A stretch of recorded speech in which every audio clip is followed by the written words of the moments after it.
अस्सलाम वालेकुम स्टूडेंट्स।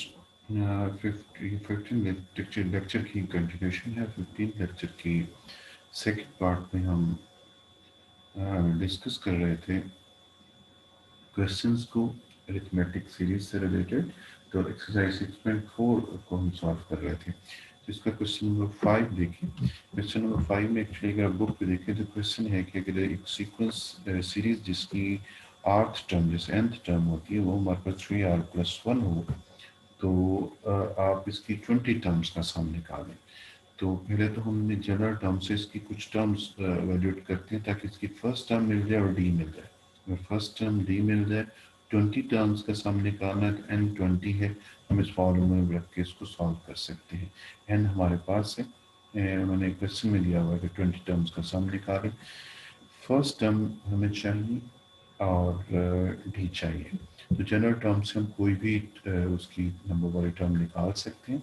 जैसे कि आर को हम मुख्तलिफ वैल्यूज़ देंगे। 1 वैल्यू देंगे तो फर्स्ट टर्म आ जाएगी, 2 देंगे तो सेकंड आ जाएगी। तो 1 अगर इसे यहाँ पे पुट करें तो यह आ जाएगा 3 × 1 + 1 4। जो सेकंड पुट करने से 7 आ जाता है। और हम इस तरह थर्ड और फोर्थ टर्म भी निकाल सकते हैं आर की जगह 3 और 4 पुट करने से। लेकिन हमें क्या डी चाहिए और डी किसी भी दो कंसेक्यूटिव टर्म के डिफरेंस से निकल आता है। तो ए फर्स्ट और ए सेकंड आ गई, तो डी निकल आएगा A2 - A1 जो कि 3 आ गया। तो A1 हमारे पास होगा 4, D3 और n क्वेश्चन में गिवन है कि 19 टर्म्स का सम निकालें जिसकी आर्थ या यहाँ पे nth भी हो सकता है टर्म गिवन है। तो इन सारी चीज़ों को n, d और E1 इसको हमने इस Sn के फॉर्मूला में पुट किया तो S20 यानी 20 टर्म्स का सम निकला है। इसी तरह स्टूडेंट्स ये हमारे पास 6 क्वेश्चन है जिसमें एन जनरल एन टर्म्स का सम दिया हुआ है जो कि एन की फॉर्म में है।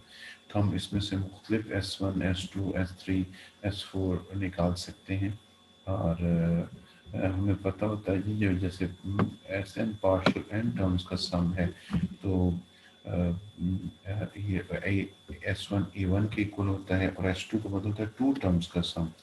2 टर्म्स का सम, तो 2 टर्म्स के सम में जो फर्स्ट टर्म का सम निकाल दें तो मतलब है हमारे पास टर्म पिछली टर्म हमारे पास आ जाती है। तो S1 आ जाता है यानी।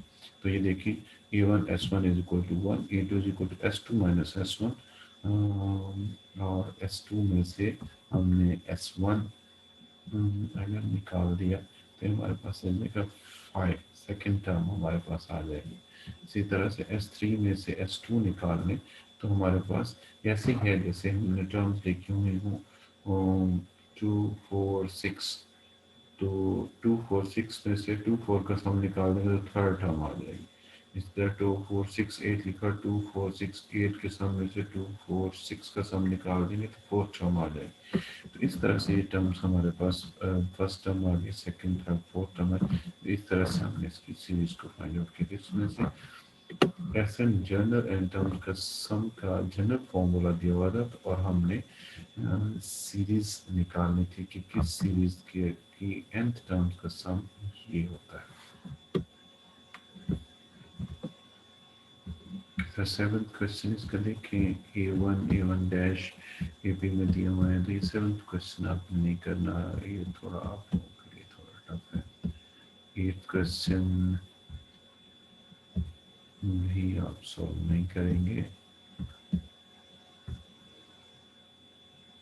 नाइन्थ क्वेश्चन किया जा सकता है और नाइन्थ में हमारे पास एक लॉन्ग सीक्वेंस दिया गया है जिसमें हम the series of integers which are neither divisible by 5 nor by 2। तो जो 2 पे और 5 पे डिवाइड नहीं होते, जैसे 2 पे 2 डिवाइड हो जाता है, फिर 2 डिवाइड करता है हमारे पास 4 को 6 को, तो इसमें से आपको 2 नहीं मिलेगा, 4 6 8 नहीं मिलेंगे। जो 5 के मल्टीपल्स हैं इनको 5 डिवाइड करता है, 5 10 15 ये नहीं मिलेगा। इसके अलावा ये तमाम हमारे पास तो इसका सम निकालना था हमारे पास अप टू 400 टर्म्स। तो यानी पर हम 400 टर्म्स तक हमने जाना था। हमने इसको 3 हिस्सों में 4 हिस्सों में बांट दिया, चार चार टर्म्स को इसकी को ऐड कर लिया, यानी कि 1 3 7 9 इसको हमने ऐड कर लिया। इस तरह से 11 13 17 19 को हमने ऐड कर लिया। इस तरह से हमने इनको ऐड कर लिया और इस तरह से आखिरी आप नोट करेंगे कि ये टर्म्स आ रही हैं, इनका पैटर्न ये है कि फर्स्ट 10 में से 4 हैं, सीधा से अगले 10 में से 4 हैं, जैसे 11 13 17 और 19। तो इस तरह से हमने इसकी एक दरमियान में से हमने टर्म्स यहाँ से लिए। 1000 तक हमने, क्योंकि 400 टर्म्स थी वहाँ तक इसका निकालना था सम। तो ये हमने आखिरी जो 10th पार्ट आएगा, यानी कि 991 से लेकर 1000 तक, उसमें भी आखिरी 10 डिजिट्स में से इसकी टर्म्स आएंगी, जो कि 2 और 5 पे डिवीजन में 991 990 इस तरह, यानी इसकी लास्ट टर्म हमारे पास मिल गई। तो एक नई सीरीज बन गई, इनको हमने सम कर लिया 20 60 100, और ये हमारे पास, और ये कितनी टर्म्स बनेंगी, क्योंकि हर 10 में से 4 टर्म्स हमारे पास मिल रही हैं। तो इस तरह से, और 4 टर्म्स का हमने एक टर्म बना लिया ऐड करके।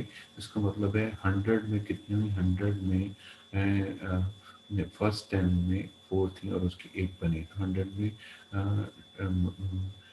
10 टाइम्स 10 टर्म्स आती हैं। तो ये हमारे पास 100 में होगी 10, अगले 100 में 10, अगले 100 में 100 टर्म्स बन जाती हैं।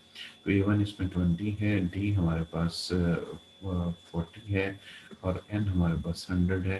इस फॉर्मूले में हम पुट करेंगे तो ये हमारे पास 1 से लेके 100 तक वो वाली टर्म्स जो कि 3 और 5 पर डिविजिबल नहीं है, सीरीज बनती है, उनका सम हमने निकाला। इस तरह क्वेश्चन नंबर 10 जो है कंडीशन वाला है। 5s9 और 63 68 a2 गिवन है। तो s9 का फॉर्मूला हमारे पास, sn का formula n/2 a1 plus n-1 into D. तो इसमें ये पुट कर दिया, और इसी तरह S8 में S8 वाले फॉर्मूले में पुट कर दिया, यानी S8 होगा 8/2 2a1 प्लस 8-1 इंटू डी। और इनको हमने सॉल्व किया, तो यहाँ से a1 की वैल्यू 2 है, a1 की वैल्यू हमने पुट कर दी। तो a1 की वैल्यू 2 पुट करने से, देखिए सॉल्व करने से हमें d की वैल्यू मिल जाएगी 3। और जब d की वैल्यू हमारे पास 3 आ गई, तो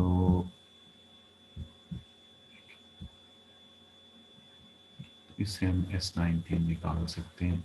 S9 हमने निकालना था 9/2 281, और इसमें हमने चीज़ें पुट कर दी, क्योंकि A1 हमारे पास है, D हमारे पास है, N हमारे पास है।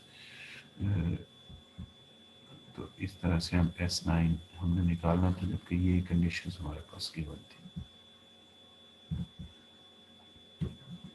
इस तरह 11th क्वेश्चन में हमारे पास S9 की वैल्यू गिवन है और A8 की वैल्यू गिवन है, और हमें सीरीज फाइंड आउट करनी है।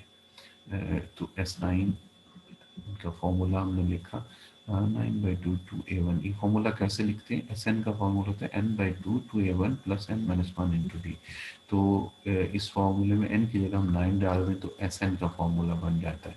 ये 171 इक्वल आ गया, यहाँ से हमारे पास इक्वेशन बन गई 9a1 प्लस 36d वो इज इक्वल टू 171। इसमें हमें फाइंड आउट क्या करना है, सीरीज फाइंड आउट करनी है, जिसकी 9 टर्म का सम 171 है और उसकी 8th टर्म हमारे पास है 31। तो इस कंडीशन को अप्लाई किया, 1 plus 7d is equal to 31। तो ये हमारे एडी में एक इक्वेशन है और ये एडी में 2 इक्वेशन है।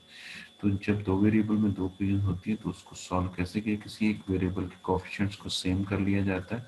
जैसे इस फॉर एग्जांपल हम ए के कोएफिशिएंट को सेम करना चाहते हैं, डी को भी किया जा सकता है। तो इस क्वीन पूरी को हम उतने एलिमेंट से मल्टीप्लाई कर दें जिससे ये 9a1 बन जाए। तो इसको 9 से मल्टीप्लाई 9a1 बनता है, उसको थ्रू आउट राइट और लेफ्ट 9 से मल्टीप्लाई कर देंगे, 9a1 हो गया, ये 9 7 63 और 9 को 31 से मल्टीप्लाई करें तो 279 बन जाएगा। तो इसको 9 से मल्टीप्लाई करके इस स्क्वेयर में से माइनस कर देंगे, तो यहाँ से हमारे पास डी की वैल्यू आ जाएगी। डी की वैल्यू को इस स्क्वेयर में या स्क्वेयर में किसी एक में पुट करने से हमारे पास a1 की वैल्यू आ जाएगी। जो हमारे पास a1 और d आ जाता है तो समझिए सीरीज आ गई है। a1 में d जमा करेंगे तो सेकंड टर्म बन जाएगी। इस तरह थर्ड टर्म होती है 1 प्लस 2d, फोर्थ टर्म होती है 1 प्लस 3d। तो इस तरह ये 7 11 और 15 हमारे पास इसकी टर्म्स आ गई। इस तरह बाकी क्वेश्चन इसके हमने सॉल्व करने की कोशिश करनी है। जो क्वेश्चन नहीं आएंगे वो मुझे बता दीजिएगा। कोशिश करनी कि इसमें से जो इजी क्वेश्चन हो जाते हैं वो ज़रूर सॉल्व करने हैं, जो ज़्यादा टफ हुए वो हम आपको छोड़ देंगे, अब वो आपके लेवल के नहीं। टेक केयर, अल्लाह हाफिज़।